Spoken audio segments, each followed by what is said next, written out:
Hello guys, my name is Kundan Patel. In this video, we will talk about pharmacology. Pharmacology, it is the science that deals with the effect of drug on living system. इसमें mainly हम लोग पढ़ते हैं drug के बारे में, drug का जो लिविंग सिस्टम, लिविंग ऑर्गन पे जो उसका इफ़ेक्ट है उसको हम लोग पढ़ते हैं, उसके बारे में हम लोग पढ़ते हैं। Drug according to the World Health Organization defined as any substance or product that is used or intended to be used to modify or explore physiological system or a pathological state for the benefit of the recipient। Drug क्या है? यह एक substance और product है जो कि use होता है टू मॉडिफाई और एक्सप्लोर, जिसमें हम लोग पता लगाते हैं डिजीज़ के बारे में, एक्सप्लोर करते हैं फिजियोलॉजिकल, जिसमें मेनली रूप से होता है एक्सरे और अल्ट्रासाउंड वगैरह जो डॉक्टर करवाते हैं for the physiological system and pathological state, जिसमें हम लोग के जो वगैरह जांच वगैरह हो गया, LFT और KFT और जैसे ब्लड सैंपल CBC, जिसके बारे में हम लोग कोई भी बीमारी को पता लगाने के लिए जो हम लोग पैथोलॉजिकल जांच करते हैं, ये जिसमें कि बेनिफिट हो जो पेशेंट है उसको, उसी को हम लोग क्या बोलते हैं? ड्रग बोलते हैं। Pharmacology has mainly divided into two parts. First part is pharmacokinetic and second part is pharmacodynamic. In pharmacokinetic, it means the movement of drug within the body. It includes the process of absorption, distribution, metabolism और excretion। इसमें जो हम लोग पढ़ते हैं drug का movement के बारे में पढ़ते हैं, जो बॉडी के अंदर ड्रग मूव कर रहा है उसका जो प्रोसेस है, उसका जो फर्स्ट प्रोसेस है एब्जॉर्प्शन, सेकेंड प्रोसेस है जो ड्रग है मेडिसिन हो जो माउथ के अंदर जाता है, उसके बाद वो डिस्ट्रीब्यूट होगा, उसके बाद लीवर में जाके मेटाबोलाइट होता है, उसके बाद यूरिन, उसके बाद जो है ड्रग जो एक्सक्रीट आउट होगा यूरिन के through. In pharmacokinetic mainly we study about what the body does to the drug absorption, distribution, metabolism and excretion। And next part is pharmacodynamic. It is the study of drug, their mechanism of action, pharmacological action and their adverse effect at organ system, subcellular और macromolecular level।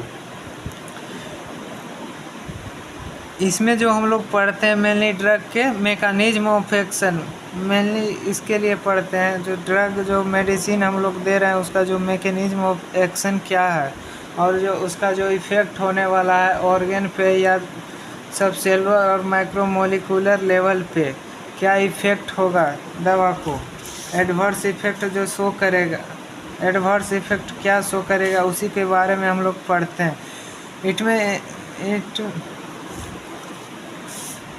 It में mainly what the body does to the drug, body drug के साथ क्या करता है, body drug के साथ क्या शो करता है, mechanism of action MOA।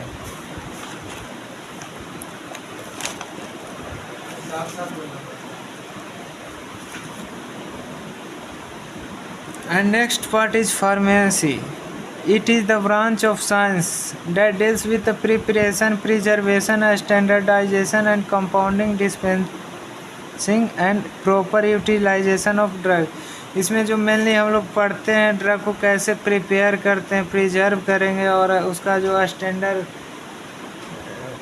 Standard criteria है जिसको जो फॉलो किया जाता है हमारे फार्माकोपिया या फॉर्मूलरी जो इंडियन फार्माकोपिया होता है उसके थ्रू, कंपाउंडिंग एंड डिस्पाउंडिंग और इसमें जो मेनली होता है हम लोग बनाते हैं और जो दवा को डिस्पेंस करते हैं फॉर द प्रॉपर यूटिलाइजेशन। इसमें मेनली होता है कि दवा को प्रॉपर यूटिलाइज जो हमारे पेशेंट है उसको उनके ऊपर जो दवा का प्रॉपर यूटिलाइज हो सके, ज़्यादा से ज़्यादा फ़ायदा दे सके। And next part is our therapeutics. It is the aspect of medicine concern with the treatment of disease. इसका जो एस्पेक्ट है दवा को जो कंसर्न करता है ट्रीटमेंट ऑफ डिजीज़ से। थेराप्यूटिक्स जो हम दवा टेक कर रहे हैं उसका थेराप्यूटिक इफ़ेक्ट क्या है, कैसा उसका वर्क है, कैसा उसका पोटेंसी है, इफिकेसी है, और क्या और थेराप्यूटिक इंडेक्स क्या शो करता है, इसके बारे में मेनली हम लोग थेराप्यूटिक्स में पढ़ते हैं। And next part is chemotherapy.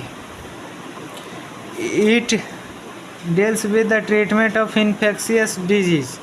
जो इन्फेक्शन के कीमियोथेरेपी जो मेनली यूज होता है इन्फेक्शन डिजीज़ में, और या फिर कह सकते हैं कैंसर डिजीज़ में, जो मेनली रूप से क्या करता है cancer cell unwanted growth of cell होता है। जो सेल है और अनवांटेड ग्रोथ होता है, उसका कोई फिक्स शेप या मॉर्फोलॉजिकल कंडीशन नहीं है।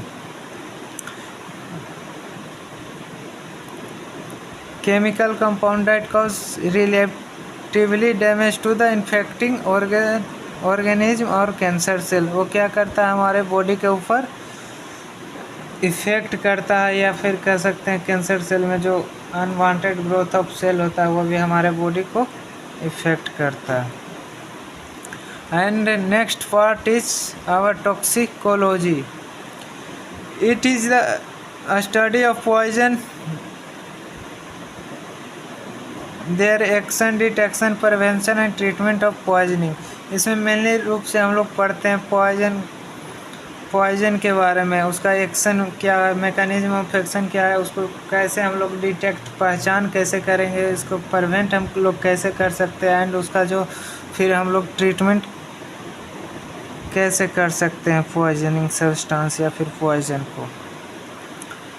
And my next topic is clinical pharmacology. It is the systematic study of a drug in man both in healthy and volunteer and patient.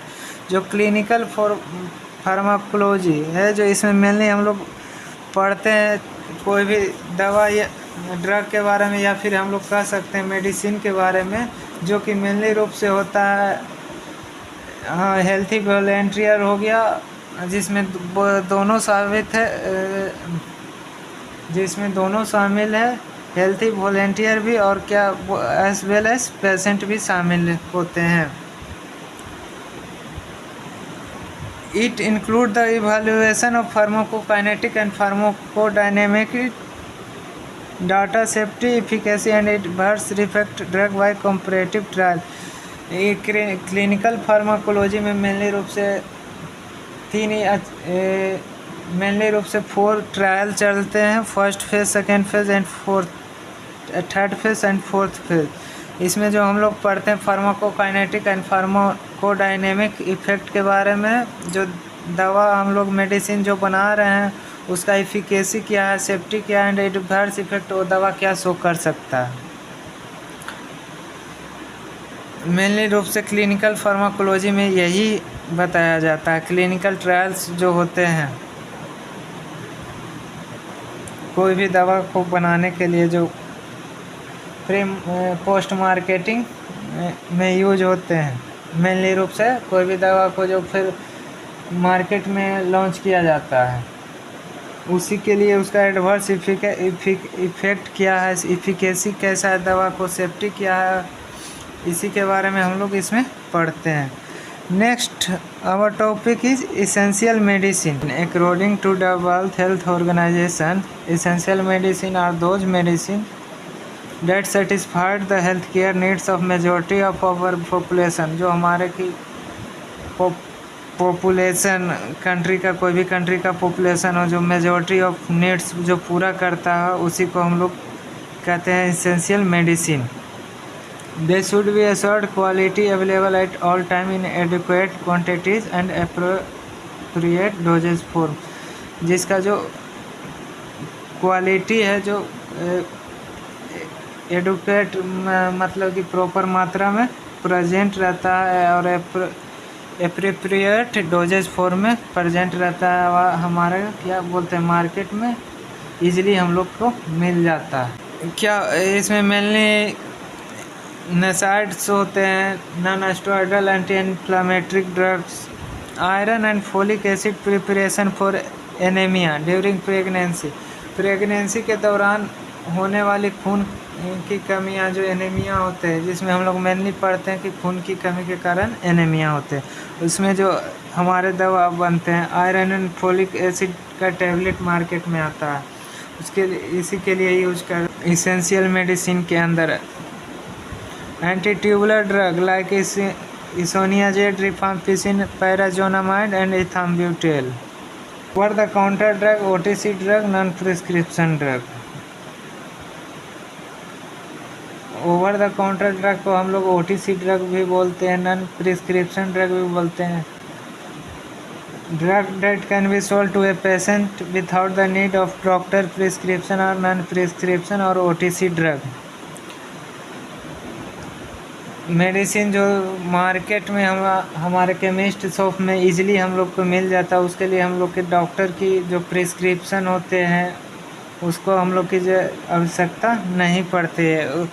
जैसे कि एग्जांपल में देख लीजिए, पैरासीटामोल हो गया, विटामिन हो गया, विटामिन टैबलेट हो गया, एंटासिड टैबलेट हो गया, लैक्सेटिव हो गया, एंटी हिस्टामिन ड्रग हो गया, फॉर वोमिटिंग।